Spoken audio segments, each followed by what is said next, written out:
There's so many things to say. First of all, I am not posing as a hero or as a savior.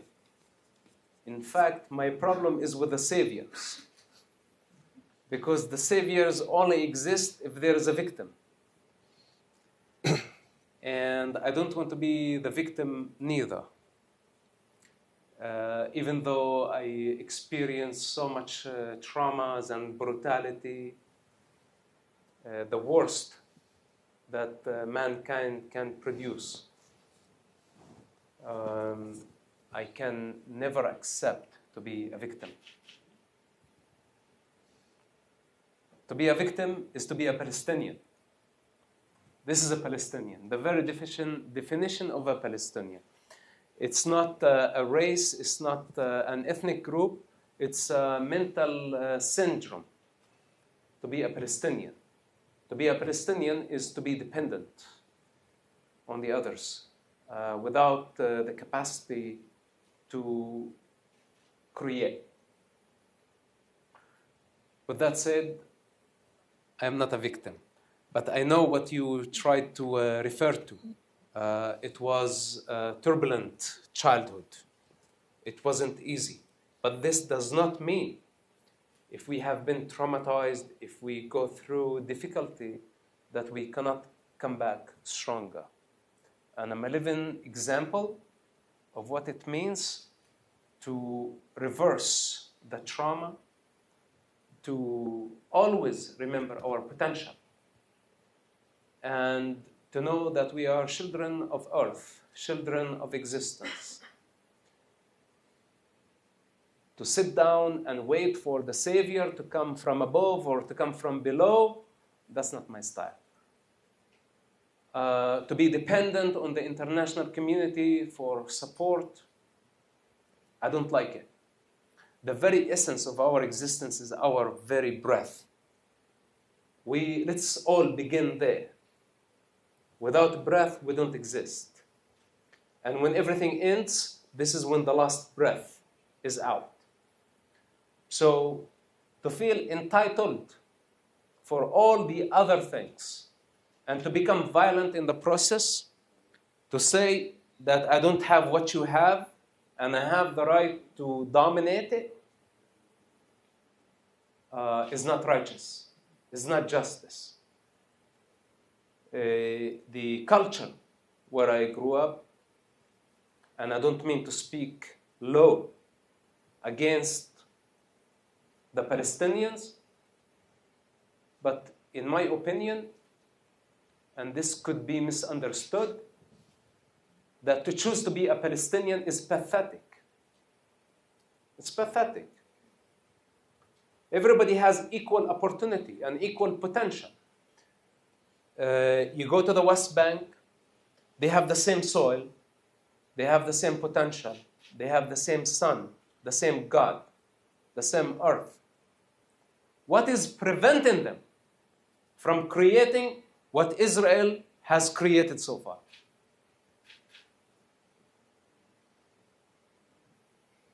There is no justification.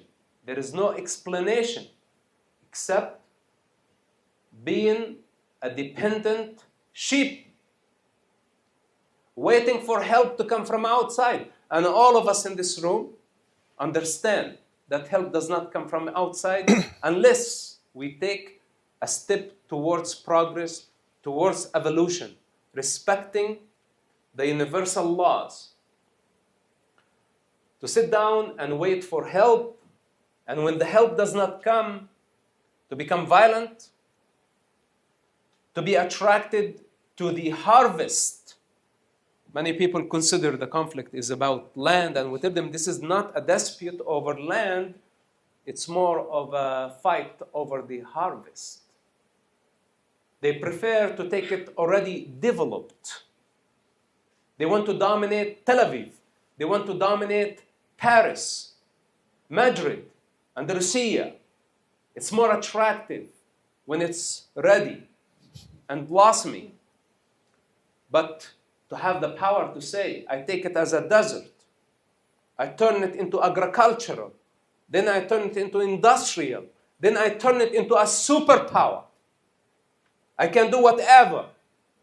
And my limits are the skies. This is Israel.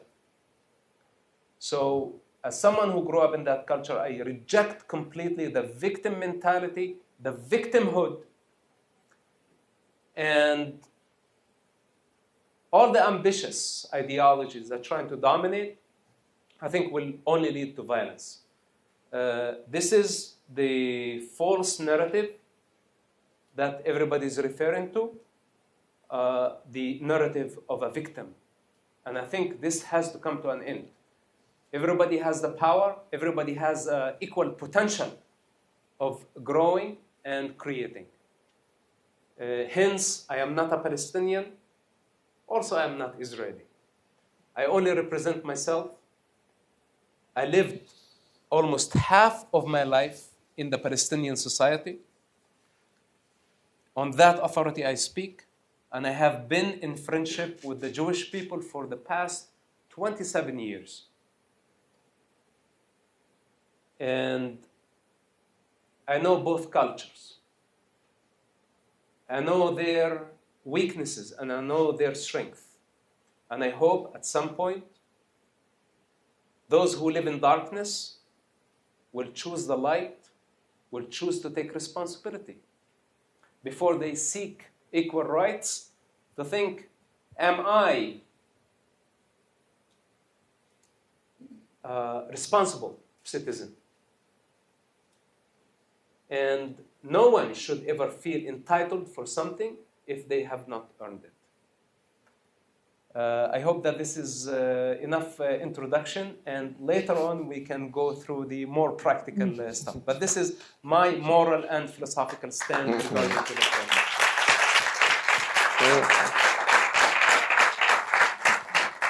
Well, let that sink in. And you were talking about Palestine, Palestinian identity, and I've heard you talk about what is Palestine? What is being a Palestinian?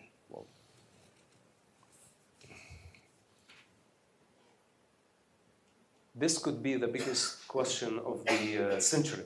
What is Palestine? Many people think that Palestine is a country, is a nation, is an ethnic group, is a human race. And in reality, Palestine is non-existential. And I don't know why you're here. I don't know if you are pro-Hamas or pro-Palestine, pro-Israel, anti-something. It doesn't matter. This question must be answered. And I see many historians, even historians, intellectuals, philosophers, even scientists falling in the trap of Palestine. What is Palestine? If we look back in history, there was a Palestine, and Palestine was a creation of the British Empire. The process began in 1918 after the collapse of the Ottoman Empire. It took place in 1922. It was terminated in 1947-48. The lifespan of this entity is approximately 25 years. And that was a colonial entity as a result of the collapse of the Ottoman Empire. Was created by the Brits. It's not an Arab creation. It did not have an ethnicity. It was a colonial entity that included Arabs, Christians, Jews, Druze, and other ethnic groups. This is a fact. This is not a propaganda. And many people don't want to accept the simple truth.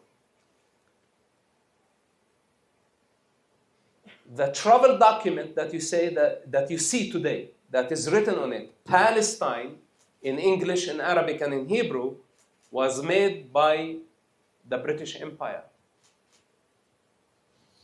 the British mandate of Palestine.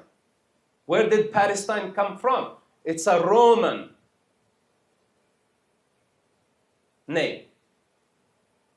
Originally was created as a hostile name against the indigenous of the land, the only people who have evidence of their existence for more than 5,000 years, which is the Jewish people, with currency, with Holy Scripture, with the Bible, with artifacts, with ruins that represent their empires, their kingdoms, the temples, archaeology, overwhelming evidence of their existence more than 5,000 years older than history,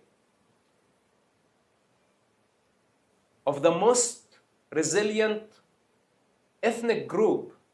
If you look around, how many ethnicities out there actually survived more than 5,000 years of time and age and all the odds? You will not find many ethnic groups that actually survived.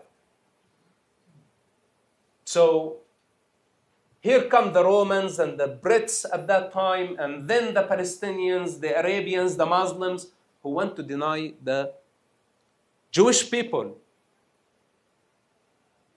as the indigenous of the land. Where this is going against science, is going against archaeology, is going against God. And why do they deny it? We need to ask ourselves, why are they in denial? So anyway, they created all these false identities. Palestine is one of them. And it's not coincidental that many people love the identity Palestine because it's only depending on the destruction of Israel, the annihilation of Israel.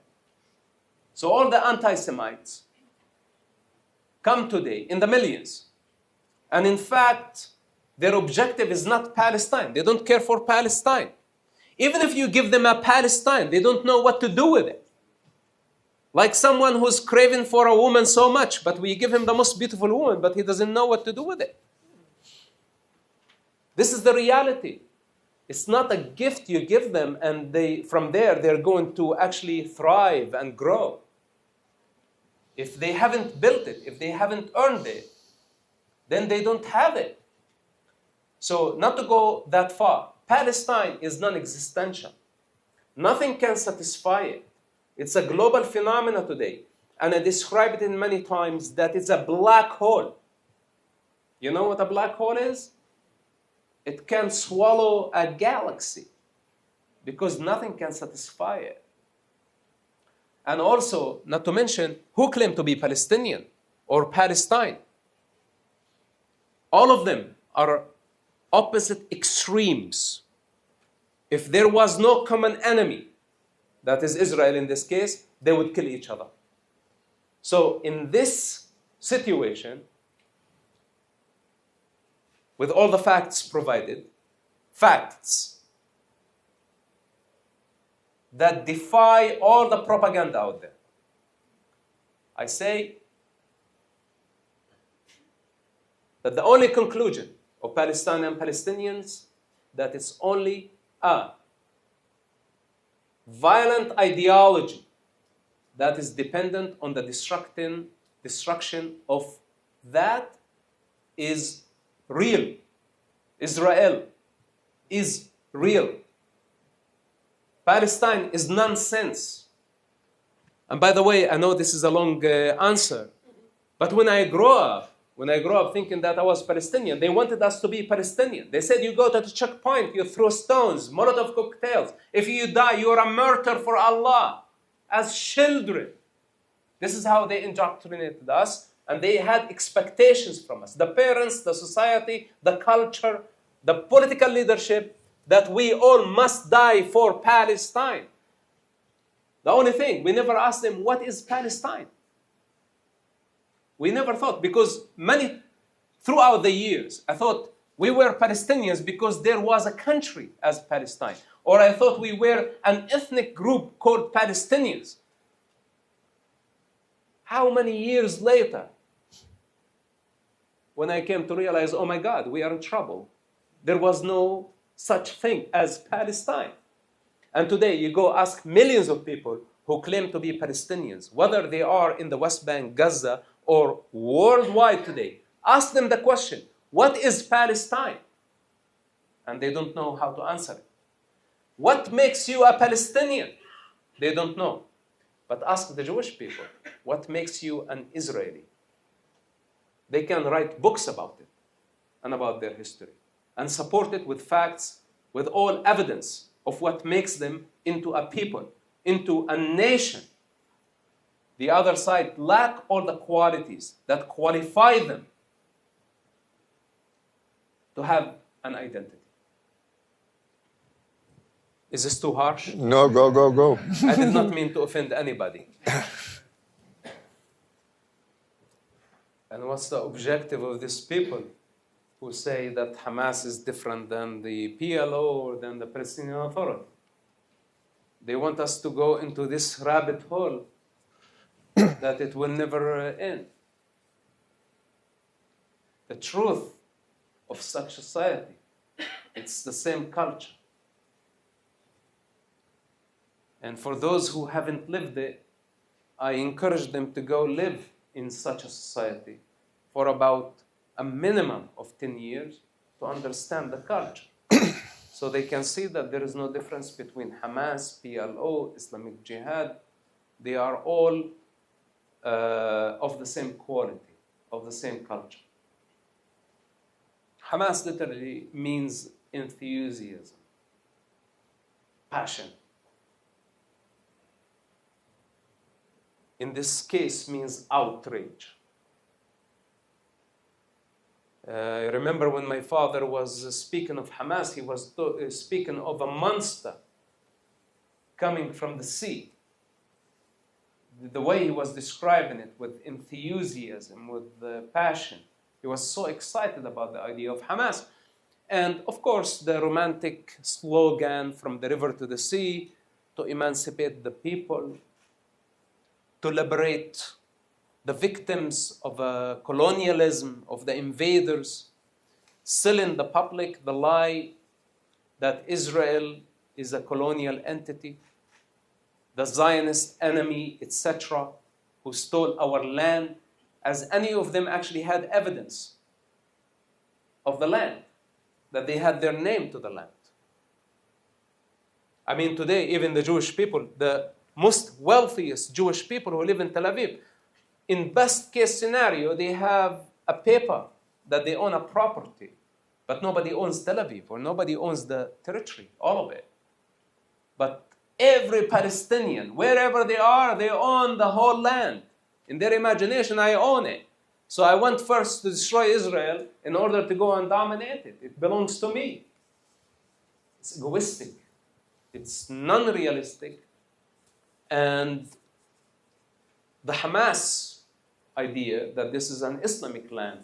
So now the Muslim warriors, once they prevail after a deadly war with Israel, which could lead to the death of millions of people or to the destruction of civilization, after that they have the right to divide the land, and each one of them is going to sit on that part of the land.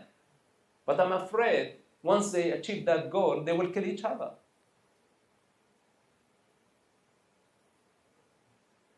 So their fight is over dirt. Israel's fight is for life. It is not about land. It's not about the material. It's about what you can make out of the material. Take the substance, put it together, and create something magnificent. This is the alchemy of creation. It's not about, give me this part of the land. It belongs to me. It belongs to my ancestors. The moment anybody claims that, they are idiots. They don't know better. So Hamas now, to justify and convince themselves that they have the right to slaughter humanity, children, women, killing people indiscriminately, and this is what Hamas demonstrated. This is my father's organization. And of course, the distance between my birth and today makes me forget even where I stand. The distance is vast. where sometimes it's very hard to explain. But this is their objective. They have been killing people indiscriminately, not only on October 7th.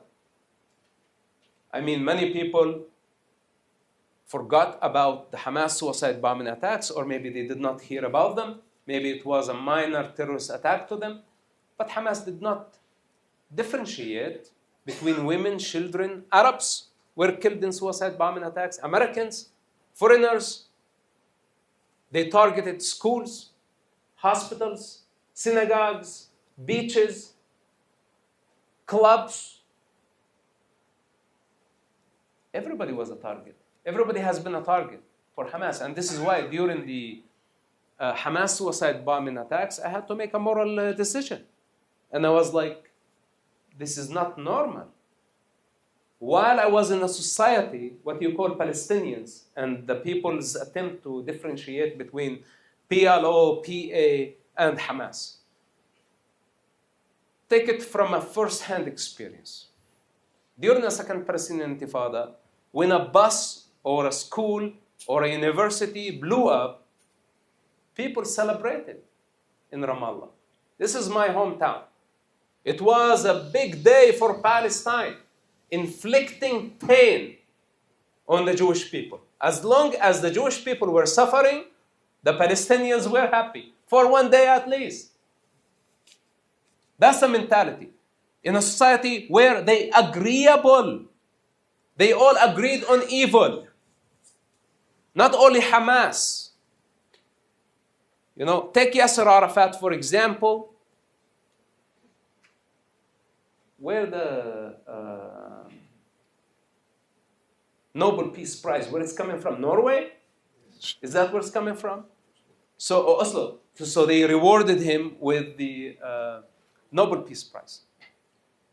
One day my father told me, let's go to a meeting with Yasser Arafat. It was the last minute. Take me there. I go with him. And he said, why don't you come with me? I go with him into the meeting. And here is the Nobel Peace Prize winner. With all the Palestinian factions. All of them. All the PLO representatives were there. Mahmoud Abbas was one of them, the Palestinian president today, who was here, happened to be in Madrid tonight. He was in that meeting. Now you may think that I'm exaggerating. But the decision of the majority of all the Palestinian factions was to go back to the suicide bombing attacks. And Yasser Arafat approved it. That was the first information that I gave to Israel as part of my job about Yasser Arafat's connection to the suicide bombing attacks. I told them, I had the report. Everything was written. I did not write it. They wrote it. And I had a copy of it. At that time was Ariel Sharon was the Israeli Prime Minister. He could not believe it. And this is eventually what led to the sanctions of Yasser Arafat during the Second Palestinian Intifada. So we're talking about con artists that all of them praise violence. They agree with it. Yasser Arafat, towards the end of his life, he was saying in Arabic, Al-Quds rayhin shuhada bil-malayin, which means to Jerusalem we are going as martyrs in the millions. How can you reward people like this? How can you legitimize them? How can you differentiate? Say that this is Hamas, very violent Islamists, and this is a nationalist. No, all of them agree. Look today at the Palestinian Authority. Have they condemned Hamas? Even though Hamas is their bitter enemy, they hate Hamas so much. Hamas killed the Fatah members. Go back to 2006, 2007. They threw them alive from the rooftops in Gaza. This is what Hamas did to Fatah. So today, I don't understand why the Palestinian Authority hasn't condemned Hamas genocide on October 7th. To just have the moral responsibility to say what happened was wrong, does not represent us. But instead, they have been working around the clock to delegitimize Israel globally. All the operation, all this propaganda, the propaganda machine that Israel has been pushed to the corner is the work of the Palestinian Authority. And their president is here getting legitimacy by your prime minister. So, with that said, I don't want to go back to history. Since October 7, it's very obvious. There is no difference between Hamas, there is no difference between anything related to Palestine. It's a sick ideology, it's a death culture, it's very violent, and nothing can satisfy it. I don't like it. It's very similar to the Nazi ideology. Okay, with all this said, you ask me, who am I? And on what authority I speak? I am not a Palestinian. They wanted me to be a Palestinian, and this is something that I choose not for myself. I am an Arab. This is my ethnicity. There are Arabs who live in that region. That's an ethnic group. Arabs and Jews can coexist.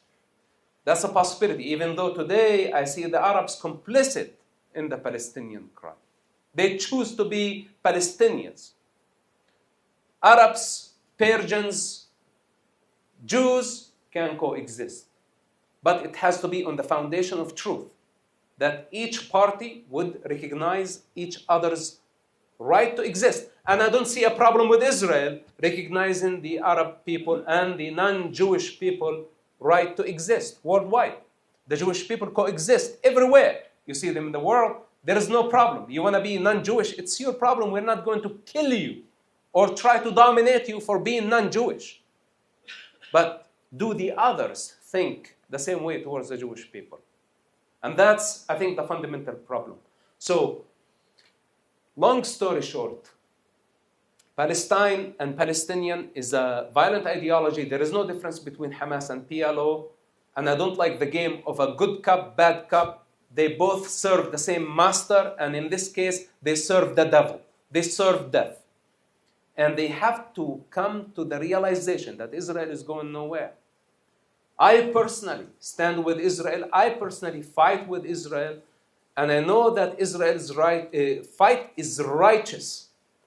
And to kill Jewish people based on their ethnicity, based on their religion, based on their ethics and value systems is totally rejected. And anyone who claims to be civilized or a decent citizen who does not stand to the right side of history with those who have been brutalized based on their religion, this means that they are complicit in the crime, they are complicit and partners with the evil forces that is aiming to destroy humanity and destroy civilization.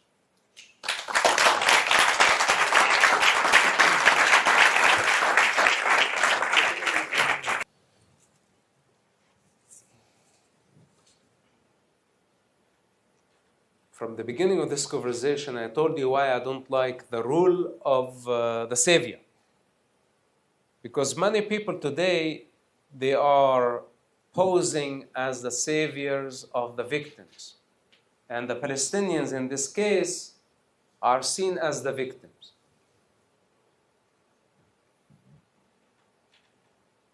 So without a victim, how can they become the saviors? And the savior is a very nice status.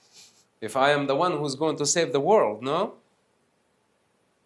So many hypocrites found themselves suddenly on the higher moral ground. And I tell them, no, you are not. You are not. You're just going with the flow. With the flow right now that there is a perpetrator, and that's Israel in this case, and there is a victim, and those are the Palestinians, of course, by the name of all the false allegations. Let's begin. Occupation. But if there was no Palestine, if Palestine never existed, how can it be occupied? is immediately their narrative is deflated because it's sitting on air. Then they say there is apartheid. But we tell them we have 2 million Arabs in Israel that actually have equal rights, and they don't have equal responsibility because they are not required to serve in the army to do the difficult, more risky responsibility. Israel is not forcing them to serve in the army. Yet, they have the right to vote. And they have all the other civil rights, just like any other Jewish citizen of the state of Israel. So then, what apartheid we're talking about? Apartheid. Then they say ethnic cleansing. But we say if it hasn't been ethnic cleansing, then how the population grew from 100,000 to 5 million? Then they say genocide. And we tell them, well, the dictionary tells us that a genocide is based on ethnic and religious background. And in Gaza, the war has not been based on ethnicity or religion. It's basically a war against Hamas, and the civilians have been warned to evacuate again and again, where the IDF had to expose its plans in advance to the enemy society in order to minimize the civilian casualties. So how can this be a genocide? Millions of leaflets, millions of text messaging and phone calls to the residents of certain districts to evacuate. Like how much Israel can do in a war against enemy. Yet they still say genocide. And they drag Israel to the international courts. They put Israel on as a suspect. They make Israel into a suspect. They invert the narrative so fast. Israel suffered the genocide, which was a very clear case of a genocide and ethnic cleansing on October 7th. Then, within no time, they invert the narrative where Israel becomes the perpetrator and the Palestinians became the victims of a genocide. So fast. So, these people go with the flow. Many of them, they are motivated by hatred, anti-Semitism. They found an opportunity to be righteous suddenly. But if you look at them, you will find that they exist of opposite extremes. Like, for example, queers for Palestine. They would be butchered in Palestine. They would be butchered in Ramallah or in Nablus. Like Douglas Murray say, chicken for KFC. Okay, you will find the feminists supporting Hamas extremists. Well, Hamas does not believe in women's rights, period. And they take the Palestinian flag waving all over the place. It's a hateful symbol. We just came back from Montreal, and they were so aggressive down the streets, taking advantage of freedom of speech, exploiting the Western freedoms, taking over campuses, Harvard, Columbia, UCLA, the most prestigious universities. And we tell them, why are you targeting educational institutions? They are targeting Manhattan, the major cities, the same group that could have been Occupy Wall Street. And listen what they say. They say, free, free Palestine.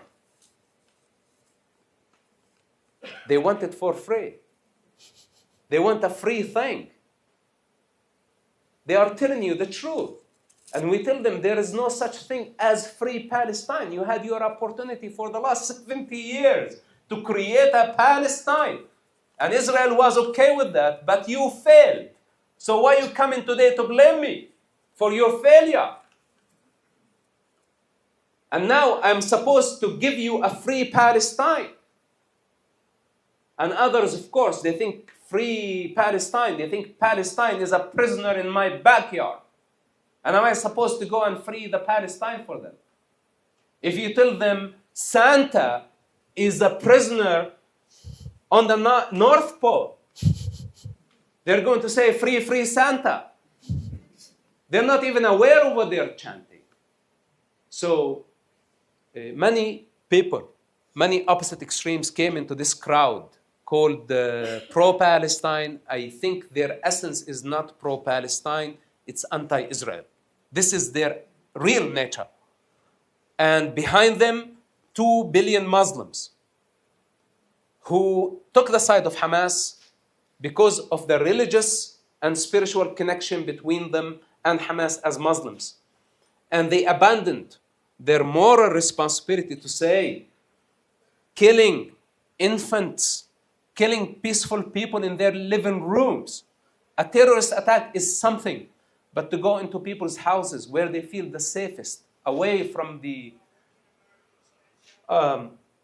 human cruelty, this is the last resort where I don't want to think for a moment that I cannot be safe in my backyard or my living room. So all the people who scream free Palestine, the pro-Palestine, they are not on the right side of history. They are complicit in the crime because they have validated Hamas atrocities. They have justified violence by the name of lame causes that include occupation. Who cares? Occupation. What's your limit? What's your limit? Are you fighting soldiers? Are you fighting combatants? But in the meantime, they have been killing civilians indiscriminately. Hence, their actions are not virtue. They are evil, and they have committed a capital crime, and they must be punished for their crime with no exception. My family is on the other side. There are no exceptions. This is where I draw the line. I cannot justify and validate the killing of innocent civilians, the kidnapping of infants, the kidnapping of Holocaust survivors, peaceful, liberal communities, farming communities, the killing of Thai workers. What the Thai workers did to Hamas. And how many other nationals? So now they come and they group by the name of Palestine. What does that tell you?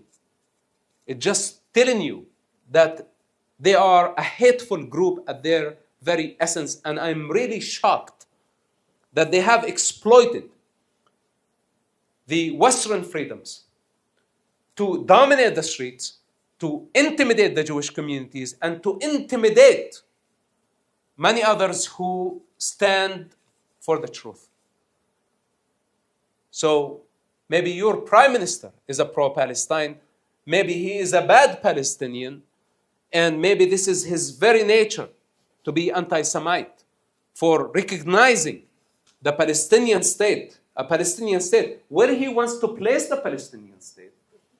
He thinks that he has the authority over Israel, a superpower that has the historic right to the land, that is a developed state, that is a state of diversity, that has all ethnic groups in it, with equal rights. He thinks that he can force the state of Israel to compromise its security, its very existence. Who do you think you are to decide on behalf of other democracy to force or enforce a Palestinian state? This is the nature of Palestine. This is the nature of Palestinians. This is the nature of everybody that supports them. They are clowns. They don't know what they are talking about, or they know exactly what they're talking about, and this is their opportunity to delegitimize Israel. And I hope that all of them, is there a camera? I hope that all of them go to hell.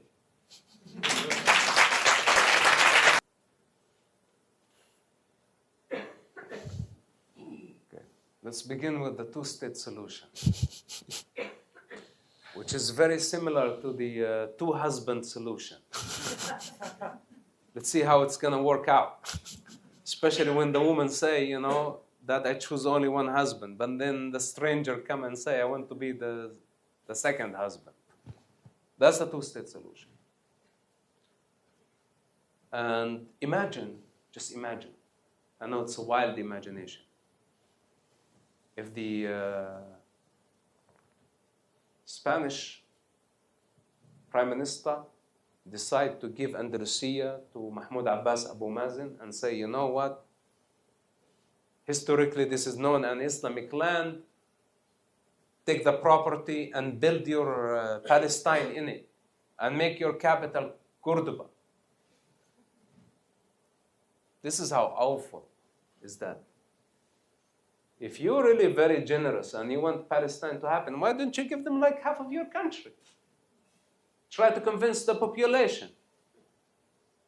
But why offer in other people's land that does not belong to you? For your information, for those who have never been to what's so-called the West Bank, Palestine, I could cross the country from the Mediterranean Sea to the Jordanian River on a motorbike in less than 1 hour. This is how big this country is. So the attempt to, first of all, it's very hard to get an elephant into the eye of a needle. But then when we start talking about 2 elephants in the eye of a needle, this means that we are insane. Not to mention that the Arab state was possible back in 1948, back in 1967, back in 1973, back in 1988, back in 2000, when the Palestinians, ideologists, had the opportunity to establish their state, but they rejected. It's not in their interest to build a Palestine. Their objective has been the destruction of the state of Israel. If their objective has been to establish or construct an Arab state, whatever their name is going to be or would be, they would have it by now. But to establish a state, to establish a nation, requires selfless leadership that wants to serve the people and work very hard to do such a project. This type of leadership would be crucified at the end of the job. Nobody would say thank you. People would kill them to do the right thing. But instead, they prefer to be global gangsters, bullying everybody, blackmailing the superpowers for more funds, and in their interest, the conflict to continue for eternity. So now, the international community has been bending to this blackmailing, to this bullying, to a culture that has been willing to sacrifice its own children for political and financial gain. And what I tell the international community, first of all, before we talk about 2 Palestinian states, let's talk about this culture that has been sacrificing children. And why are you rewarding such criminals? Every time they sacrifice thousands of children, they have been gambling with children's blood for political and financial gain, and every time you reward them to validate their violence. You validate 70 years of this game. That's the international community. And you would think for a moment that after October 7, that this game came to an end. That the world now see the brutality, the barbarism documented by Hamas, by Palestinians, and what's so-called civilians in Gaza who raped, kidnapped, killed, burned, destroyed, ethnically cleansed 20 peaceful communities on October 7. You would think democracies would all get united to say, no, you know what? We believed you in the past, but now we cannot. This is a red line. You just committed a genocide. Enough of that. Instead, the United Nations failed to condemn Hamas atrocities as a terrorist organization. The United Nations. I wish it stopped there. Your government recognized a Palestinian state in the middle of the war before even we rescue the hostages, before we remove Hamas from power. By doing so, they legitimized the Palestinian violence against the Jewish people. But what they did not think about, that today they legitimize and they reward violent Palestinians in the Middle East. By doing so, they automatically invite violence to their backyard. Because tomorrow, the Islamists here in Europe will say, Andalusia is an Islamic land, and we want to reclaim it. So what would we do? Especially if they gain more momentum and more power. It's the same situation. Betraying Israel today, we will have to pay the price tomorrow. With that said, we are in the same boat. All democracies are in the same boat. All civilized people are in the same boat. It doesn't matter your background. Jewish, Christian, Buddhist, Hindu, all of us must get united and reject this Islamic ambition, whether if it's by the name of Palestine or by the name of Andalusia. The international community, the United Nations, the International Court of Justice, they are baseless.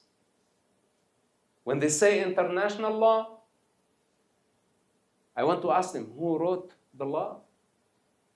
The law, for those who have forgotten, was written by the superpowers to the weak.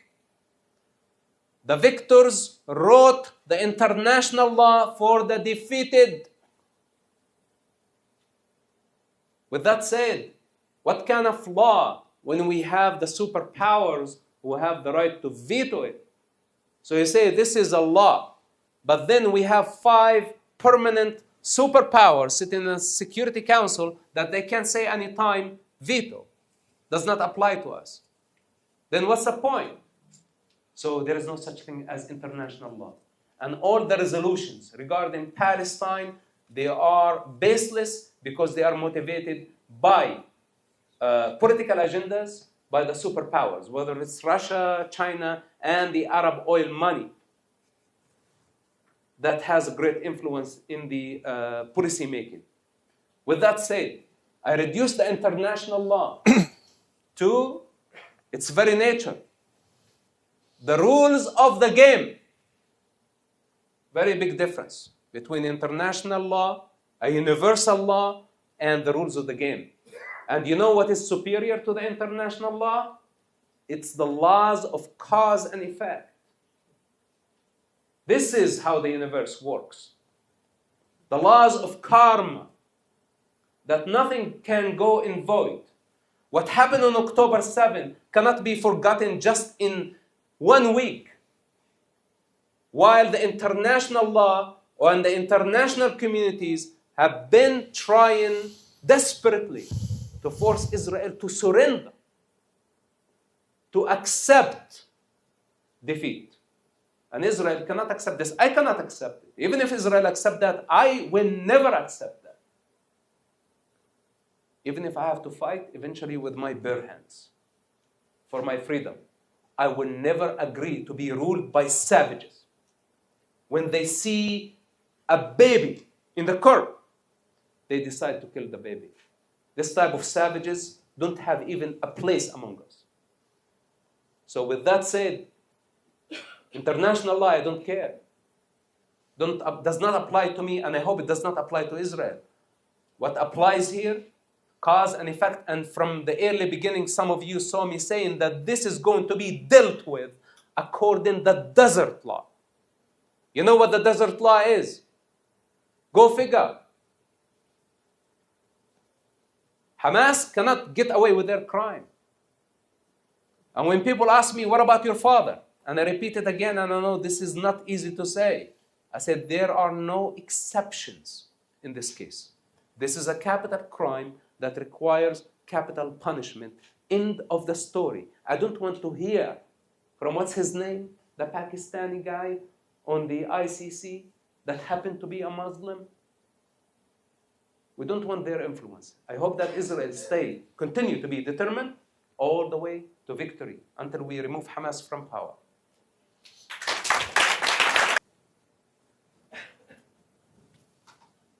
Look, I don't know the entire compromise that is happening, but I know that the Qataris have been buying real estate, utility companies. They have been controlling educational institutions by sending billions of dollars of donations. Like in the United States, everybody was shocked when we realized that Qatar is donating hundreds of millions of dollars for some educational institutions where they supposed the president or the administration of such institutions, they were supposed to report any donation that was substantial. But they never reported that, and that was against the law. Because when Qataris or Saudi Arabians, Arab oil money, when they are able to compromise our education, our politicians, our energy resources, our bankers, and today I really don't know the depth of this compromise because this is not my field, but I can feel it, that we all have been compromised. When Qatar, for example, host Hamas, fund Hamas, and Hamas leadership still immune on the Qatari soil after committing their crime. And the mighty of the United States of America cannot pressure Qatar to expel, extradite, that's the word, extradite, Hamas leaders to the United States, as we have a situation of American victims, American hostages, allies. What does that tell you? They have influence. Are they intimidating our bankers? Are they intimidating our economy? Do they say, if you don't do this, we are going to withdraw our investment? How far, how much have we been compromised? And you can see it. So today in Europe, we see that in London. It's a very clear case. We see it in Paris. We see it everywhere. And I don't know why our politicians are allowing foreign entities to have actually a foot in our cities, our pride. You know, why the Saudi crown prince, you call him? The other day he bought the Mona Lisa. He bought the Mona Lisa. They're buying everything. They think they can buy everything, as they buy women, they buy property, they buy cattle, they buy everything. They cancel the women of their society, but then they import women from Eastern Europe and from Russia and etc., and they put them in Dubai to make it look like a free land. What is this? So there has to be a policy. On one hand, they control and they compromise our politicians. And I think slowly, our politicians have been bending. And I don't want to say they are already on their knees when it comes to the Islamic affairs. On the other hand, we have invasion of millions of Muslims into the European continent. This is very, very dangerous what's happening. So if you ask me, where do I see the European continent? Where you heading? Where we are heading, I include myself. Because when I come to Paris, when I come to Europe, when I come to Spain, to Madrid, I want it to be the same way it is. I don't want to see it becoming an Islamic land. I don't want to see women in burqas, basically. Women are, they're like half of the society. In the Arab world, in the Muslim culture, women are canceled. They are treated like property. And what is a society when you enslave women? What is a society when you abuse children? What is a society when you validate violence? And this is why they are way behind, taking advantage of the natural resources and abusing them to spread their indoctrination, to spread their sick ideology. And now they control the media, they control investments, bankers, etc. So, and they are 2 billion people. So, but we are still the majority. It's not only Europeans. Many times I said, we cannot let the Jewish people now down, not because many of you are Jewish. That Buddhists, Christians, Hindus, non-Muslims from around the world need to send a very clear message. We must get united to tell the Muslims that we don't accept your intolerance. We believe in diversity. We believe in all colors of life. We must give women protection.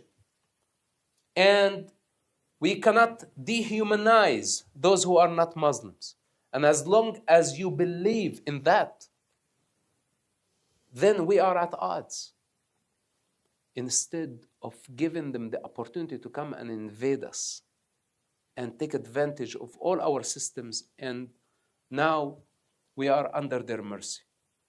So this is, I think, next time in elections, next time we must vote for the leaders who are not afraid of such totalitarian believers, authoritarians who want to dominate the world.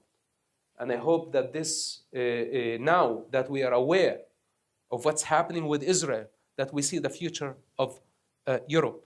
And by the way, if you want to see the future of Europe, just look at Lebanon. Lebanon is a Christian country. It has been invaded by Muslims, Shi'is and Sunnis.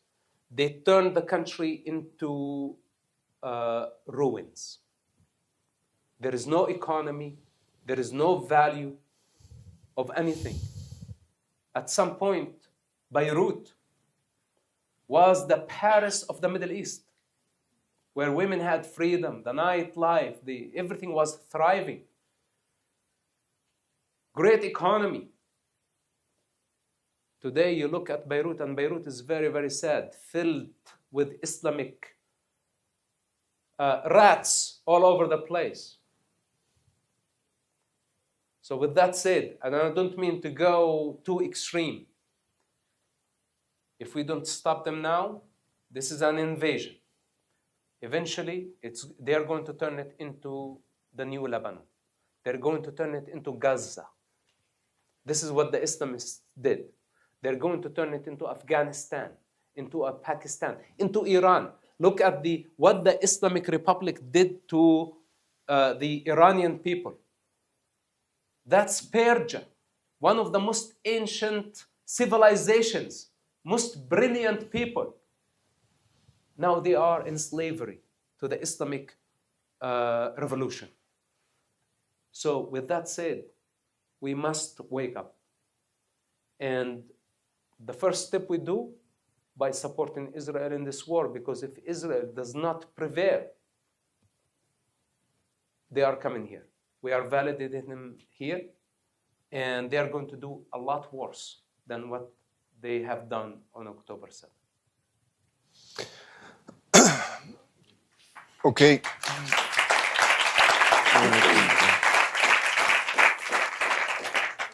Mosab.